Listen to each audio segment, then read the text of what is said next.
नहमदुहु व नसल्ली अला रसूलिल करीम बिस्मिल्लाहिर्रहमानिर्रहीम। मैं इस वक्त जिस जगह पे खड़ा हूँ यहाँ से कंधार तकरीबन 60-65 किलोमीटर दूर है और ये वो जो चिरार के दरख्त हैं, ये दरख्त हैं, ये कंधार के ख़ास दरख्त हैं जो यहाँ ला के ख़ास जगह पे लगाए गए थे। और एक बहुत खूबसूरत सी जगह है जिसमें लोग जो हैं ख़ास तौर पर अच्छा वक्त गुजारने के लिए आते हैं।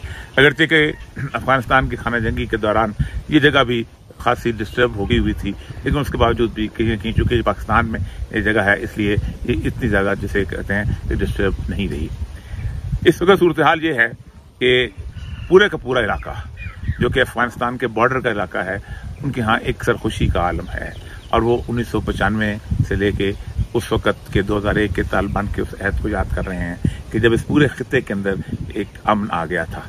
उन्होंने तकरीबन 1980 से लेके 1994 तक बल्कि बहुत ज़्यादा अफरा तफरी देखी थी।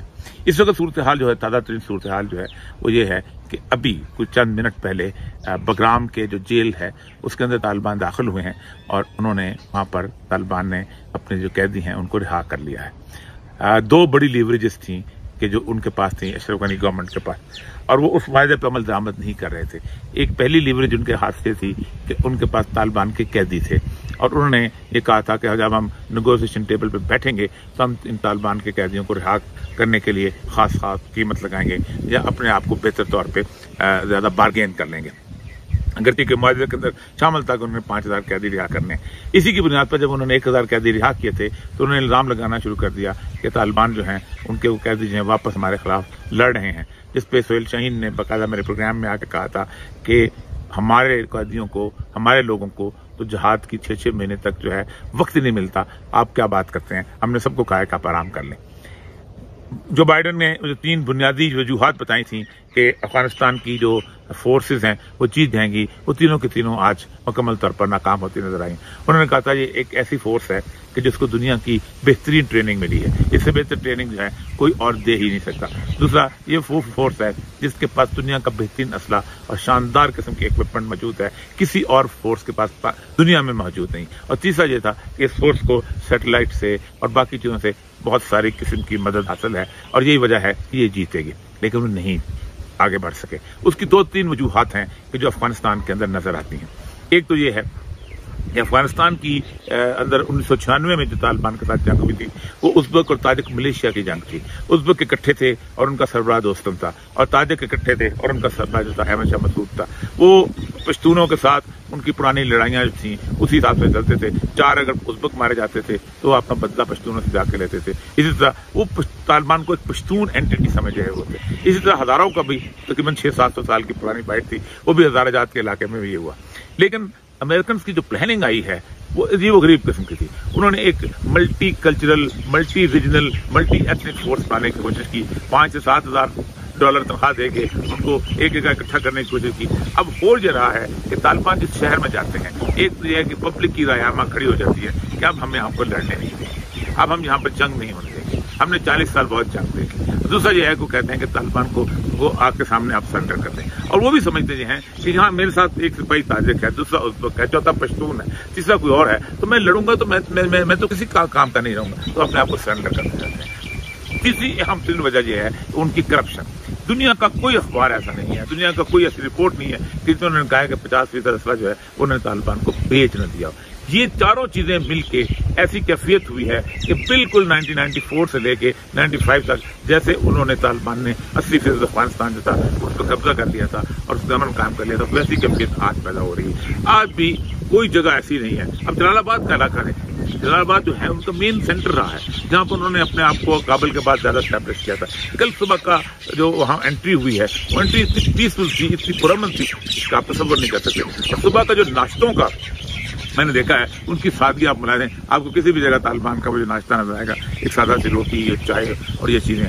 फिर दूसरी बात यह है कि उनके यहाँ किसी किस्म की वो जो लॉ एंड ऑर्डर की सिचुएशन है वो एग्जैक्टली जिन शहरों के आज 3-3 महीने हो चुके हुए, ये जो इलाका है बुल्दा का इलाका है, फिर उसके बाद इस्लाम शहर का इलाका है, फिर उसके बाद लश्करगाह का इलाका है। लश्करगाह ताज़ा हुआ है, लेकिन ऊपर जो इलाके हुए हैं जो कि उनमें उन्होंने वहाँ पर लॉ एंड ऑर्डर बिल्टअप किया है, वो लॉ एंड ऑर्डर जो है मिसाली हुआ है।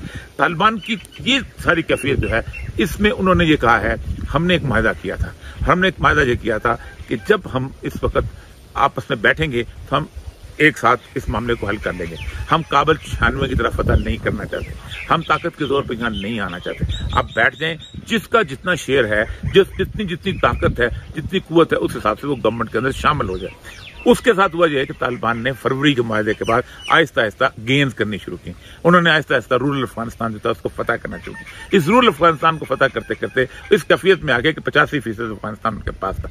अब आखिरी सूरत हाल ये थी कि किस तरीके से वो इसको नेगोशिएशन टेबल पे लेके आए, लेकिन वो अब दूसरी तरफ से नहीं आना चाहते थे कि उनको पता था कि पोजिशनल स्ट्रेंथ है वो तालिबान के पास है। अब ऐसे हालात के अंदर अशरफ गनी को बाइडन ने उठाने की कोशिश की।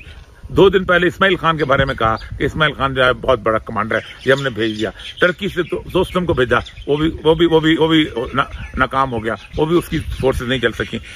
इस वक्त तालिबान काबल के इर्द गिर्द हैं, कुछ वो रास्ते में जा रहे हैं, आ रहे हैं, लेकिन वो कहते हैं काबल आप रखें, जितनी देर तक रखना चाहते रखें।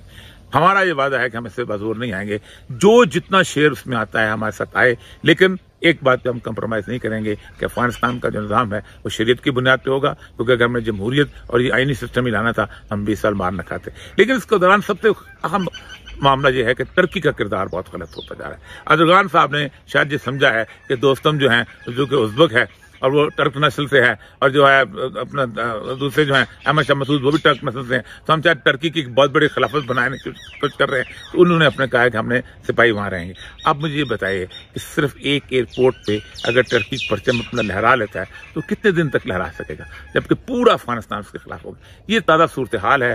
पाकिस्तान के अंदर तरह तरह की गुफ्तगुएं चल रही हैं, अफवाहें चल रही हैं, कोई कुछ कह रहा है, कोई कुछ कह रहा है, लेकिन एक बात याद रखिए, अल अमारा की जो बुनियादी ऑथेंटिक उनकी वो है अपना वेबसाइट है, उसके अंदर रेगुलर आपको ये चीज़ें मिल सकती हैं और आप जाके देख सकते हैं कि किस सूरत हाल के अंदर है। और उसके बाद दूसरी बात यह है कि बाकी मोरल जो डाउन हुआ है वो आपको नज़र आता है। आखिर में एक बात करना चाहूँगा, अक्टूबर में जब अमेरिकन अफवाज दाखिल हुई थी तो उसके कुछ अरसे के बाद मैंने एक कॉलम लिखा था और मैंने कहा था कि ये तीसरी आलमी ताकत होगी, शिकस्त खा के जाएगी। और मैंने परवेज़ मुशर्रफ को 2-1 महीने के बाद कहा था, क्योंकि एपीएनएस अवार्ड की मीटिंग थी, कि अल्लाह ताला मुझे और आपको ज़िंदगी दे और हम दोनों देखें कि अफगानिस्तान में क्या होता है। और मुझे यकीन है कि मेरा अल्लाह ताला नुसरत जो है उन चंद लोगों को देगा जिसके बारे में कहा है, कम मिन फ़ियतिन क़लीलतिन ग़लबत फ़ियतिन कसीरा। और यही वो चंद लोग हैं कि जिनको अल्लाह ताला बड़ों पर ग़लबा देगा, और उसने साबित कर दिया कि बड़ों पर ग़लबा दिया। आज हमें ये मिसाल देने की ज़रूरत नहीं है कि हमने कादसिया में थोड़े से थे तो हमने पूरी ईरानियन एम्पायर को शिकस्त दे दी। हमें ये बताने की ज़रूरत नहीं है कि खालिद बिन वलीद के पास इतने से सिपाही थे, उसने रोमन एम्पायर को शिकस्त दे दी। अब तो हमारी आंखों के सामने है, हमें 14 साल पुरानी तारीख भी किसी को याद कराने की जरूरत नहीं। एक बात याद रखिए, वक्त साबित कर रहा है कि अल्लाह तबारक व तआला पर जो लोग तवक्कुल करते हैं अल्लाह ताला उनका साथ देता है। वाखिर दावाना अल्हम्दुलिल्लाह।